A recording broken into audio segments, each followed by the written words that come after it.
ఓం శ్రీ గురుభ్యో నమ. ఓం శ్రీ మాత్రే నమ.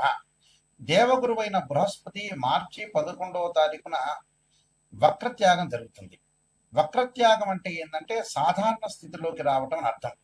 ఉదయం 6:26 పునరుసు నక్షత్రంలో మిథున రాశిలో సాధారణ స్థితిలోకి వెళ్ళిపోతాడు.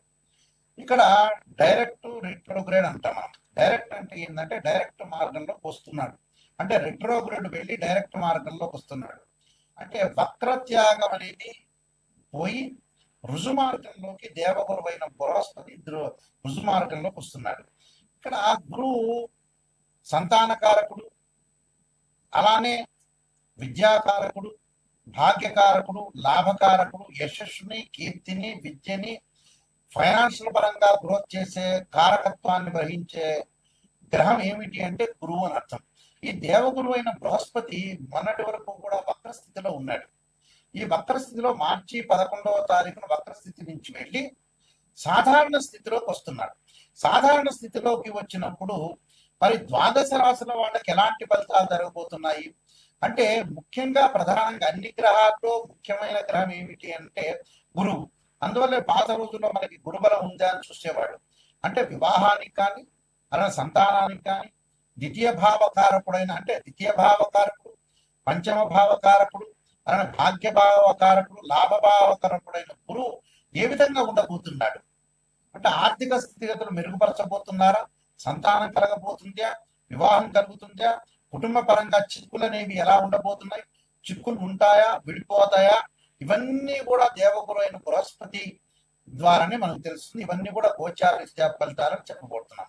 అంటే ఇవన్నీ కూడా గోచారరీత్యా మనం తెలుసుకుంటే మనకి ఎలాంటి మన పరిహారాలు చేసుకోవాలి, ఏ విధంగా వెళ్ళాలనేది మన నిర్ణయం ఖచ్చితంగా తీసుకోవచ్చు. ముఖ్యంగా ద్వాదశ రాశుల వాళ్ళందరికీ కూడా గురువు ఎలాంటి ఫలితాన్ని ఇవ్వబోతున్నాడో మనం ఒకసారి తెలుసుకుందాం. మకర రాశి వారికి మార్చి 11వ తారీఖు నుంచి జూన్ 1వ తారీఖు వరకు దేవగురు అయిన బృహస్పతి సాధారణ స్థితిలోకి వస్తున్నాడు. మిథున రాశిలో రావటం వల్ల ఎలా ఉండబోతుంది అంటే, ఇక్కడ వ్యయాధిపతి, తృతీయాధిపతి షష్టమ స్థానంలో ఉంటాడు. షష్టమ స్థానంలో ఉండటం వల్ల డబ్బులు ఖర్చు అయ్యే అవకాశం ఎక్కువ ఉంటుంది. విదేశాలకు వెళ్ళలేకపోవటం, అలానే శుభ కార్యక్రమాలు అయితే జరుగుతాయి. శుభ కార్యక్రమాలు బాగుంటాయి. విద్యార్థులకు మిశ్రమైన ఫలితాలు వస్తాయి, అంటే మిక్స్డ్ రిజల్ట్స్ వచ్చే అవకాశం ఎక్కువ ఉంటుంది. డబ్బు పరంగా మటుకు కొంత ఆదాయ పరంగా ఇబ్బందులు కలుగుతాయి. ఇబ్బందులు అంటే ఏంటంటే ఇన్కమ్ అనేది గ్రోత్ అవుతుంది. లైఫ్ని ఎలా ఎన్హాన్స్ చేసుకోవాలి అనే విషయంలో మర్చిపోతారు.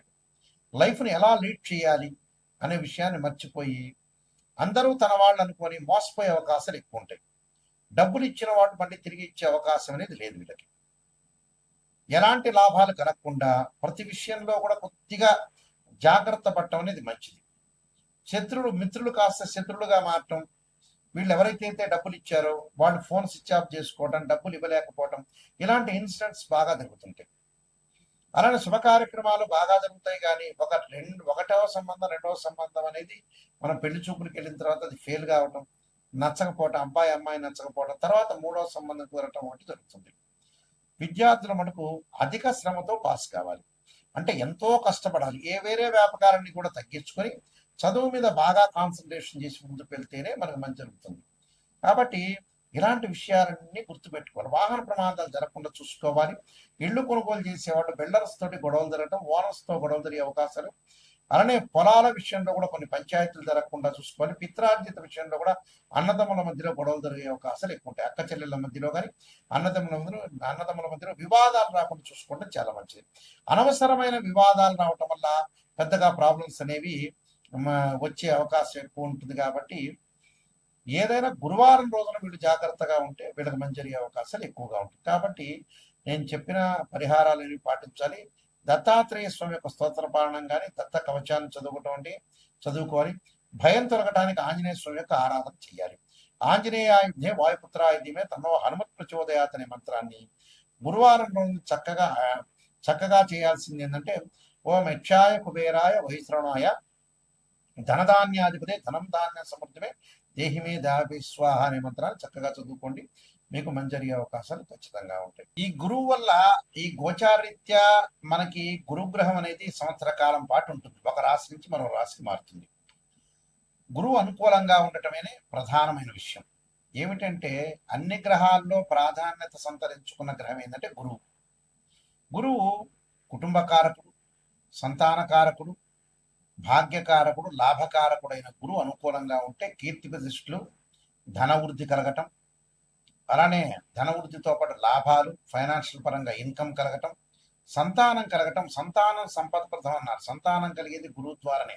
కుటుంబ పరంగా ఇబ్బందులు లేకుండా ఉండటం, కుటుంబ పరంగా అన్ని కూడా అనుకూలంగా ఉండాలంటే గురువు అనుకూలంగా ఉండాలని అర్థం. ఇప్పుడు చెప్పిన ఫలితాలన్నీ కూడా గోచార రీత్యా చెప్పబడే ఫలితాలు అంటారు. అంటే what is the difference between transit system and birth chart?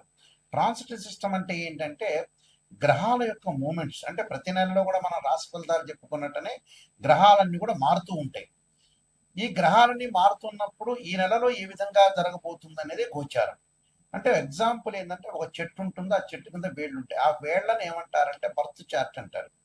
ఆ వేళ్ల పైన కాండం వచ్చి కొన్ని కొమ్మలు వచ్చి కొమ్మలకి ఆకులు రావడానికి గోచారం అంటారు. ఎందుకంటే ఆ ఆకులు ఎప్పుడైనా సరే ఒక చెట్టుకి మనకు రైన్ సీజన్లో ఆకులు వస్తాయి, అలానే మనకు వచ్చేటప్పటికల్లా వింటర్ సీజన్లో అలానే ఉంటాయి, సమ్మర్ సీజన్లో కింద రాలిపోతుంటాయి. అంటే మళ్ళీ కొత్త ఆకులు పుట్టుకునే వచ్చే అవకాశం ఉంటుంది. అదే గోచారం అంటారు.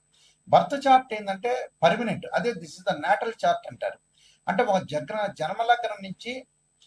జన్మలగ్నం నుంచి తనుభావము, ధనభావము, తృతీయ భావము, అలానే చతుర్థ భావం, పంచమ భావాలు, అంటే ద్వాదశ భావాన్ని మనం అనాలిసిస్ చేస్తాం. ఉదాహరణకి తనుభావానికి రవేధిపతి, ద్వితీయ భావానికి గురువు, అలానే తృతీయ భావానికి కుజుడు, చతుర్థ భావానికి చంద్రుడు, పంచమ భావానికి గురువు, అలానే షష్టమ భావానికి కుజుడు, సప్తమ భావానికి వచ్చేటప్పటికల్లా శుక్రుడు, అష్టమ భావానికి శని. ఇలా మనం లెక్క వేసుకుంటాం. లెక్క వేసుకున్నప్పుడు గురువు ద్వితీయ భావానికి కారకుడవుతాడు, అలానే పంచమ భావ కారకుడు అవుతాడు, లాభభావ కారకుడు కూడా, భాగ్యానికి సంబంధించిన భావకారకుడు కూడా గురువే. అంటే అన్ని గ్రహాల్లో అతి ప్రాధాన్యం కలిగిన గ్రహం ఏమిటి అని అంటే గురువే. ఈ గురువు ఎలా ఉన్నాడు జాతకరీత్యా మనం తప్పకుండా చూసుకోవాలి.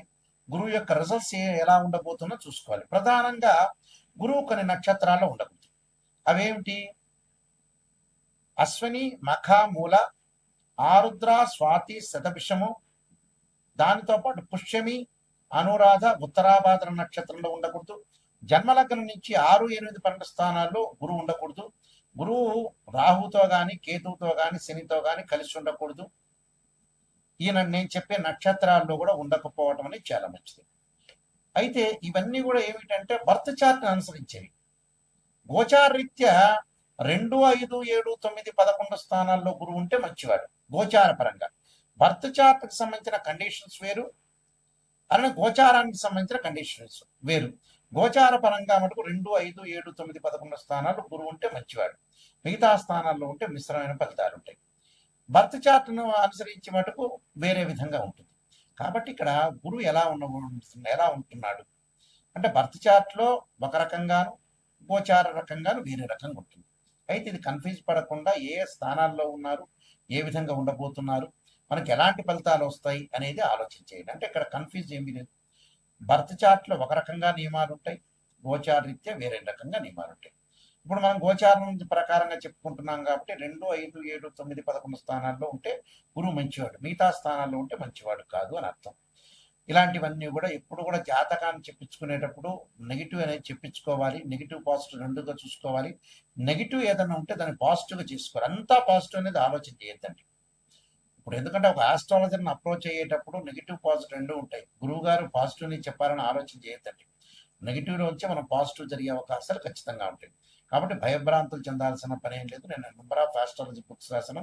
కాలసర్పయోగము, కాలసర్పయోగ చంద్రిక, రాహుకేతులు, ఛాయాగ్రహాలు, పుత్రగణపతి వ్రతము, స్వప్నశాస్త్ర ఫలదీపిక, అలానే బృహత్ పరిహార సింధు, దాంతోపాటు సర్వదేవతా గోత్రులు ప్రవర్లు పార్ట్ 1, పార్ట్ 2 ఒకటి, అలానే మీకు నవగ్రహాలకి పారాయణం చేసుకునే స్తోత్రాలు, దశమహావిద్యలకు సంబంధించిన అమ్మవారి యొక్క పారాయణం చేసుకోవటం, అలానే బృహత్ పరిహార సింధు, ప్రొడక్షన్ ఆఫ్ ఆస్ట్రాలజీ అనే నెంబర్ ఆఫ్ ఆస్ట్రాలజీ బుక్స్ రాశాను. మీరు www.nayakanti.com చూడండి, www.nayakanti.in చూడండి. ఈ బుక్స్ అన్ని కూడా రాజమండ్రి వారి యొక్క మోహన్ పబ్లికేషన్ వారికి దగ్గర దొరుకుతాయి, రాజమండ్రి వాళ్ళ దగ్గర. అలానే నా దగ్గర కూడా ఈ బుక్స్ అనేవి దొరుకుతాయి. తప్పకుండా నిజాన్ని తెలుసుకోవడానికి మాత్రమే నాకు ఫోన్ చేయండి. ఎప్పుడు కూడా మన లైఫ్ని ఎప్పుడు కూడా మనం మోసం చేసుకోకూడదు. మనం మోసం చేసుకున్న వ్యక్తులం అవుతాం కాబట్టి తప్పకుండా మీరు చాలా జాగ్రత్తగా ఆలోచన చేసి గురువు ఎలా ఉన్నాడు, గురువు బలం ఎలా ఉండబోతుంది, ఏ విధంగా ఉండబోతుంది అనేది మీరు ఖచ్చితంగా తెలుసుకోండి. మీ అందరికీ కూడా శ్రీ పరమేశ్వరుడి యొక్క కరుణాకటాక్షం అనేది ఉండాలని ఆశిస్తూ సర్వే జనా సుఖనో భవంతు.